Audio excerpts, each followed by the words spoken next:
Hello दोस्तों, मैं संदीप मिश्रा आप सभी का स्वागत करता हूं आपके यूट्यूब चैनल एसएम क्लासेस में।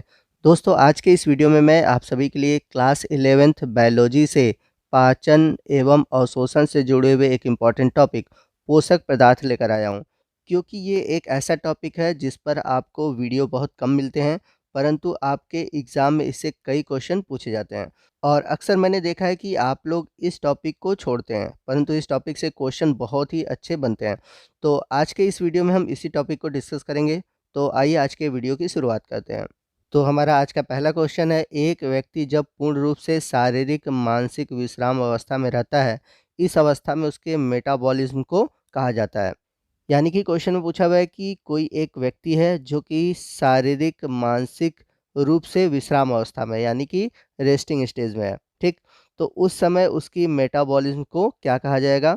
तो आपका जो राइट ऑप्शन है ऑप्शन सी है, बेसल मेटाबॉलिज्म रेट, जिसे शॉर्ट में आपने बीएमआर के नाम से सुना होगा। आइए चलते हैं अगले क्वेश्चन की ओर। अगला क्वेश्चन है, निम्न में से कौन सा कारक बीएमआर को प्रभावित करता है? यानी कि which factor affect the BMR. आपके ऑप्शन है, ऑप्शन ए है एज, सेक्स, बी है क्लाइमेट, सी है एक्टिविटी लेवल और डी है ऑल ऑफ द एबव। तो इस क्वेश्चन का जो राइट ऑप्शन है ऑप्शन डी है ऑल ऑफ द एबव। तो ये जितने भी फैक्टर हैं ये सभी बीएमआर को प्रभावित करते हैं। आइए चलते हैं अगले क्वेश्चन की ओर। कार्बोहाइड्रेट, फैट, प्रोटीन का एनर्जी मेटाबॉलिज्म पर प्रभाव को कहा जाता है। बड़ा इंपॉर्टेंट क्वेश्चन है और ये क्वेश्चन पूछा हुआ है।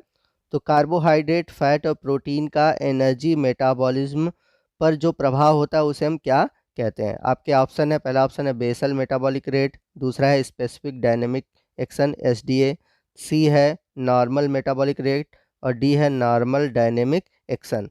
तो आपका जो राइट ऑप्शन है ऑप्शन बी है स्पेसिफिक डायनेमिक एक्शन यानी कि एस डी ए।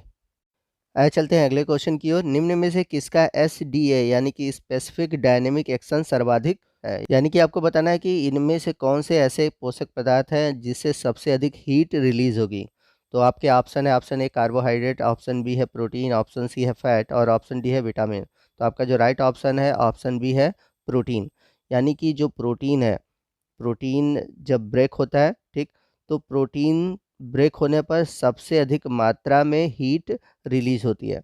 इस कारण जो प्रोटीन का स्पेसिफिक डायनेमिक एक्शन है वो सबसे अधिक है। चलते हैं अगले क्वेश्चन की और अगला क्वेश्चन है, विटामिन जो मंद रोशनी यानी कि डीम लाइट में देखने हेतु जरूरी है। तो आपके एग्जाम में डीम लाइट या कभी कभी ऐसे भी क्वेश्चन पूछ देता है डार्क विजन, ठीक है। तो ये दो तरह से क्वेश्चन पूछे जाते हैं कि इन दोनों लाइट में देखने हेतु जरूरी है। तो आपका जो राइट ऑप्शन है ऑप्शन ए है विटामिन ए। सिंपल सा क्वेश्चन है बट क्वेश्चन का जो पैटर्न है आप इसको समझिए, ये दो तरीकों से क्वेश्चन को पूछ सकता है। चलते हैं अगले क्वेश्चन की ओर। विटामिन ए की कमी से त्वचा का हाइपर केरेटिनाइजेशन कहलाता है। तो त्वचा का जो हाइपर केरेटिनाइजेशन होता है उसे हम क्या कहते हैं, आपको बताना है। ऑप्शन ए है सिरोसिस, ऑप्शन बी है बाइटोट्स स्पॉट, वही ऑप्शन सी है फाइनोडर्मा और ऑप्शन डी है ऑल ऑफ एबव। तो ऑप्शन बी जो है बाइटोट्स ये आई में होता है। यहाँ पर आपका जो राइट ऑप्शन है ऑप्शन सी है फाइनोडर्मा। चलते हैं अगले क्वेश्चन की ओर। अगला क्वेश्चन है, निम्न में से कौन सा विटामिन ए डिफिशियंसी का परिणाम नहीं है? यानी कि आपको बताना है कि जो ऑप्शन दिए हुए हैं उन ऑप्शन में कौन सा विटामिन ए की कमी से नहीं होगा।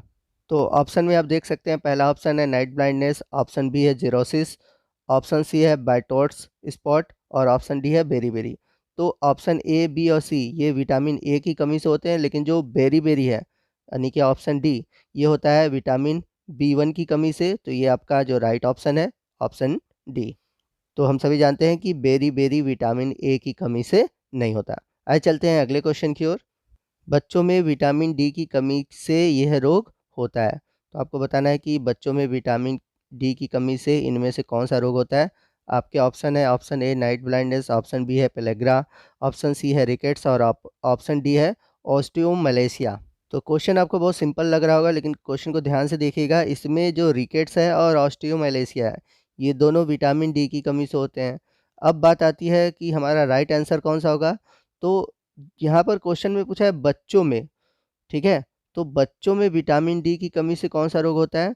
तो जो चाइल्ड है, ठीक है ना, उनमें विटामिन डी की कमी से होता है रिकेट्स। तो आपका जो राइट ऑप्शन है ऑप्शन सी है रिकेट्स। तो क्वेश्चन को थोड़ा ध्यान से देखिएगा, क्वेश्चन सिंपल देखने में लगते हैं, परंतु यहाँ ये जो क्वेश्चन है मैंने ऐसे क्वेश्चन को इंक्लूड किया हुआ है जो कि आपको कंफ्यूज करेंगे और इनके जो आंसर होंगे वो बहुत ही डाउटफुल होते हैं और एग्ज़ाम में कंफर्म है कि आप इनको गलत करोगे। तो इसलिए क्वेश्चन को आप ध्यान से पढ़िए फिर उनके आंसर दीजिए। अगला क्वेश्चन है ऑस्ट्रोमलेशिया सामान्यतः इनमें पाया जाता है। आपके ऑप्शन है, पहला है इन्फेंट्स यानी कि जन्मजात बच्चे, बी है pre school children, option C है ओल्ड एज और ऑप्शन डी है इन प्रेग्नेंट वोमेन। और आपका जो राइट ऑप्शन है ऑप्शन डी है इन प्रेग्नेंट वोमेन। चलते हैं अगले क्वेश्चन की ओर। क्वेश्चन है विटामिन ई को इस नाम से भी जाना जाता है, यानी कि विटामिन ई को और किस नाम से जाना जाता है। आपके ऑप्शन है, पहला ऑप्शन है कोगुलेशन फैक्टर, ऑप्शन बी है anti sterility vitamin, option C है विजन फैक्टर और ऑप्शन डी है ओसिफिकेशन फैक्टर। तो विटामिन ई को एंटी स्टेरिलिटी विटामिन के नाम से जाना जाता है। आपको बता दूं विटामिन ई का रासायनिक नाम है टोकोफेरॉल। आप इसको कैसे ट्रिक से याद करोगे, मैंने इसके लिए एक ट्रिक बनाया हुआ है, मैं आपको बता देता हूं। विटामिन ई का रासायनिक नाम है टोकोफेरॉल जो कि स्पर्म के प्रोडक्शन को बढ़ा देता है और यदि इसकी कमी होती है तो बांझपन होता है। तो इसको आप इस तरह से याद कर सकते हो कि बच्चा अगर नहीं होगा तो लोग क्या करेंगे, टोकेंगे, तो टोकेंगे से क्या हो गया, टोकोफेरॉल। तो इस तरह से आप इसके रासायनिक नाम को भी याद कर सकते हो। तो आपको ये ट्रिक कैसा लगा आप कमेंट करके ज़रूर बताइएगा। आइए चलते हैं अगले क्वेश्चन की ओर। 3D डिजीज़ का दूसरा नाम है। तो आपको बताना है कि जो 3D डिजीज़ होती है उसका दूसरा नाम क्या है। तो जो 3D डिजीज़ होती है वह होती है नियासिन की वजह से। आप इसको याद रखिएगा, किसकी वजह से होती है, नियासिन की वजह से। और इसका दूसरा नाम है पेलेग्रा।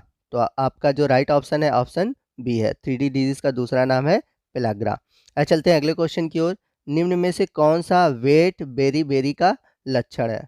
आपके ऑप्शन है ओडेमा इन लेग, ऑप्शन बी है इनलार्जमेंट ऑफ हार्ट, सी है ब्रेथलेसनेस और ऑप्शन डी है ऑल ऑफ एबव।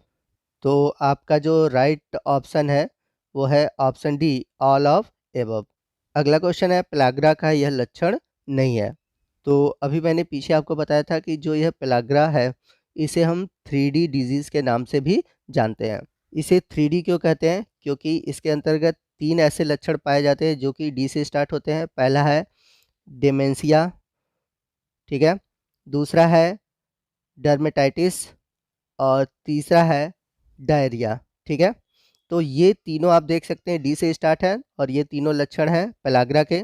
तो यहाँ पर जो राइट ऑप्शन है ऑप्शन डी है डिलीरियम, जो कि पेलाग्रा का लक्षण नहीं है। आइए चलते हैं अगले क्वेश्चन की ओर। अगला क्वेश्चन है मिगेलोब्लास्टिक एनीमिया का कारण है। आपके ऑप्शन है, option A vitamin B6 deficiency, option B है vitamin B3 deficiency, option C है विटामिन B2 डिफिशियंसी और ऑप्शन डी है vitamin B12 folic acid deficiency. तो विटामिन B6 डिफिशियंसी की वजह से पेरिफेरल न्यूरोपैथी होता है। वही बात करें विटामिन B3 यानी कि नियोसिन की वजह से होता है पेलाग्रा। वहीं विटामिन B2 यानी कि राइबोफ्लेविन की डिफिशियंसी से होता है किलोसिस। और बात करें विटामिन B12 यानी कि फोलिक एसिड की डिफिशियंसी से होता है मेगेलोब्लास्टिक एनीमिया। तो आपका जो राइट ऑप्शन है ऑप्शन डी है। चलते हैं अगले क्वेश्चन की ओर। अगला क्वेश्चन है विटामिन B12 के अवशोषण हेतु किस कारक, यहाँ पे कारण लिखा हुआ है, यहाँ पर होगा कारक यानी कि फैक्टर।